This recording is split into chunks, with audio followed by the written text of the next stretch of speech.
Assalamualaikum warahmatullahi wabarakatuh. Sebelumnya yang saya hormati Ibu dosen Nina atau Arosvalia MPD selaku pengampu mata kuliah Psikologi Pendidikan serta teman-teman sekalian yang menonton video ini.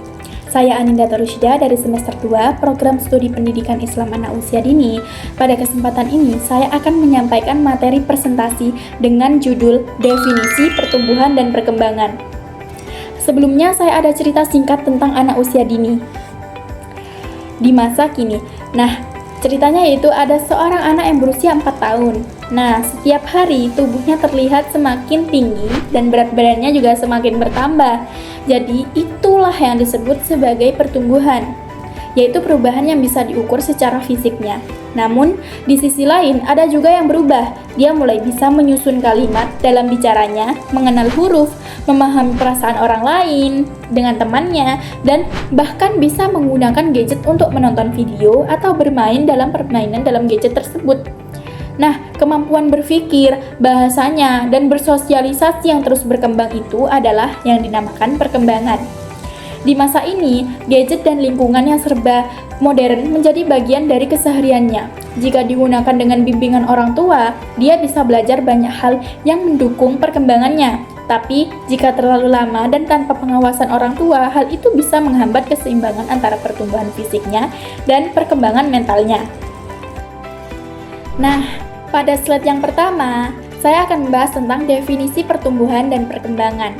Untuk memahami kondisi anak usia dini secara utuh, kedua istilah ini perlu dibedakan meskipun keduanya saling berkaitan erat dan berlangsung secara berkesamaan. Pada definisi pertumbuhan ialah perubahan yang bersifat kuantitatif, artinya dapat dihitung, dapat diukur, dan dinyatakan dalam satuan angka. Perubahan ini terjadi pada struktur fisik dan organ tubuh, serta memiliki batas perkembangan tertentu, dan akan berhenti ketika anak mencapai usia dewasa. Contohnya, ada peningkatan tinggi badan dari 75 cm menjadi 105 cm pada rentang usia 1 hingga 4 tahun. Selanjutnya, pertambahan berat badan dari 9 kg menjadi 17 kg dalam periode usia yang sama. Selanjutnya, membesarnya lingkar kepala, bertambahnya jumlah gigi, serta memanjangnya tulang pada anggota gerak tangan dan kaki. Slide yang kedua, saya akan membahas tentang perkembangan dan hubungan keduanya. Nah, pada slide kedua ini, perkembangan ialah perubahan yang bersifat kualitatif, yaitu proses menuju kesempurnaan fungsi dan kematangan individu. Perubahan ini tidak dapat diukur dengan alat ukur fisik biasa, namun tampak dari meningkatnya kemampuan berpikir, berbahasa, mengendalikan emosi, dan bersosialisasi. Proses perkembangan berlangsung secara terus-menerus sepanjang rentan kehidupan manusia. Nah, contohnya ialah perkembangan bahasa dari hanya menangis, selanjutnya bisa mampu mengoceh, selanjutnya menyebutkan kata-kata, selanjutnya hingga dapat menyusun kalimat yang lengkap dan bermakna pada usia 4 tahun, 3 tahun, 2 tahun. Nah, perkembangan motorik halus, yaitu dari gerakan menggenggam secara refleks dan mampu memegang sendok, menggambar sendiri hingga dapat mengancingkan pakaian sendiri. Selanjutnya, perkembangan emosi dan sosial. Dari tidak memahami perasaan orang lain, dia bisa mulai menyadari kondisi sekitarnya dan memiliki rasa simpati hingga bersedia berbagi mainan dengan teman sebayanya. Selanjutnya, hubungan pertumbuhan dan perkembangan, yaitu hubungannya, pertumbuhan merupakan dasar atau syarat mutlak bagi terjadinya perkembangan. Sebagai contoh, tanpa pertumbuhan sel otak yang optimal, perkembangan kecerdasan dan kemampuan berbahasa tidak akan berjalan dengan baik. Sebaliknya, perkembangan yang berlangsung secara maksimal akan memanfaatkan hasil pertumbuhan agar dapat berfungsi sebaik mungkin.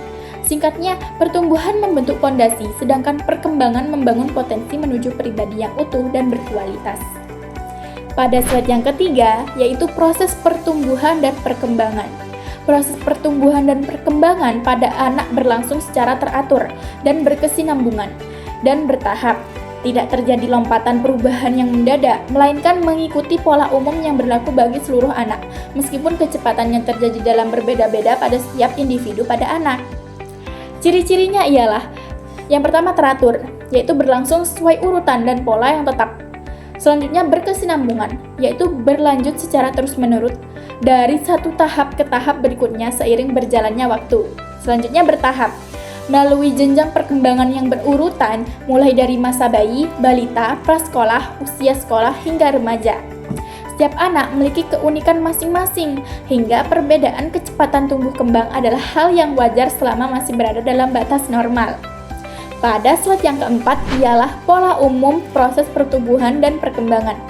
Proses ini mengikuti 4 pola perkembangan yang konsisten. Yang pertama, dari sederhana menuju kompleks, kemampuan dasar terbentuk terlebih dahulu, kemudian berkembang menjadi kemampuan yang lebih rumit.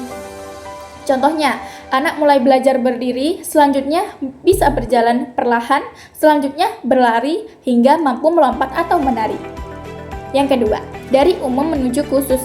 Gerakan awal melibatkan seluruh bagian tubuh, kemudian seiring perkembangan menjadi lebih berfokus pada bagian tertentu. Contohnya, saat ada yang terkejut, bayi menggerakkan seluruh tubuh. Lama-kelamaan hanya kepala dan mata yang menolak mendengar suara.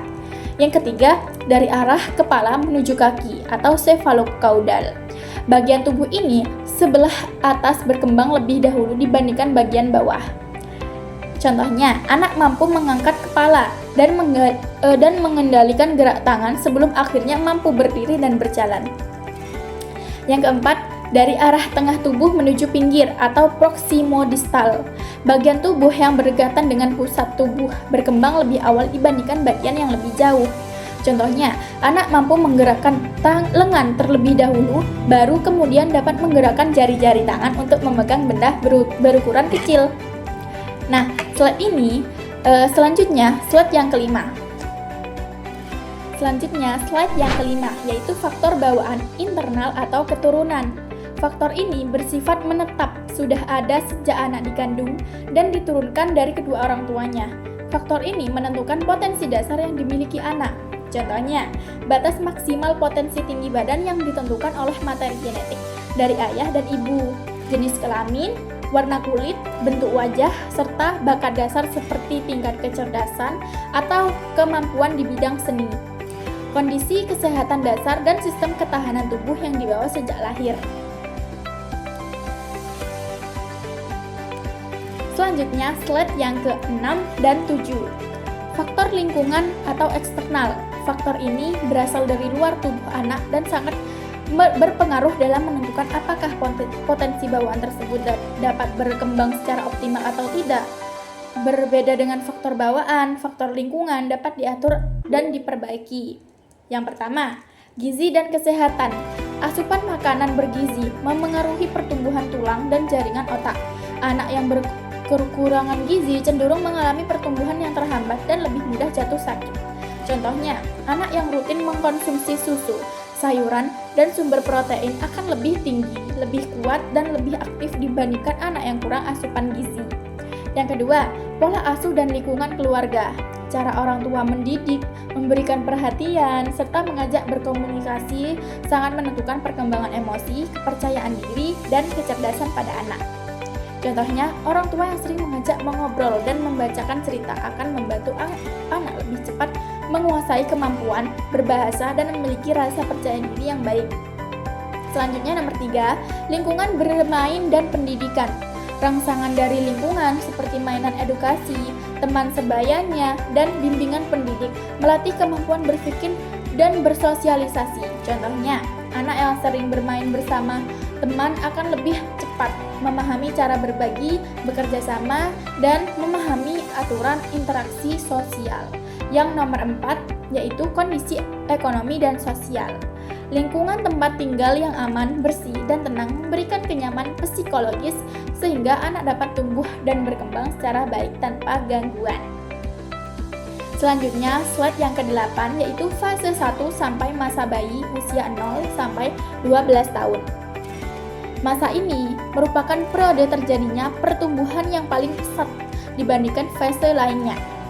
Pertumbuhan, yaitu berat badan dapat meningkat hingga 2 kali lipat pada usia 6 bulan. Tinggi badan bertambah sekitar 20-25 dalam 1 tahun pertama kehidupan. Nah, jadi kesimpulannya pertumbuhan ialah perubahan fisik yang bersifat kuantitatif dapat diukur, dan memiliki batas hingga usia dewasa. Sedangkan perkembangan adalah proses pematangan fungsi kemampuan yang bersifat kualitatif, yaitu berlangsung terus-menerus seumur hidup dan tidak dapat diukur dengan angka. Keduanya saling berkaitan erat, dipengaruhi oleh faktor bawaan dan lingkungan, serta berlangsung secara bertahap dan teratur sesuai pola perkembangan anak. Nah, sekian itu saja yang bisa saya presentasikan pembahasan definisi pertumbuhan dan perkembangan. Mohon maaf jika ada salah kata selama video presentasi. Wassalamualaikum warahmatullahi wabarakatuh.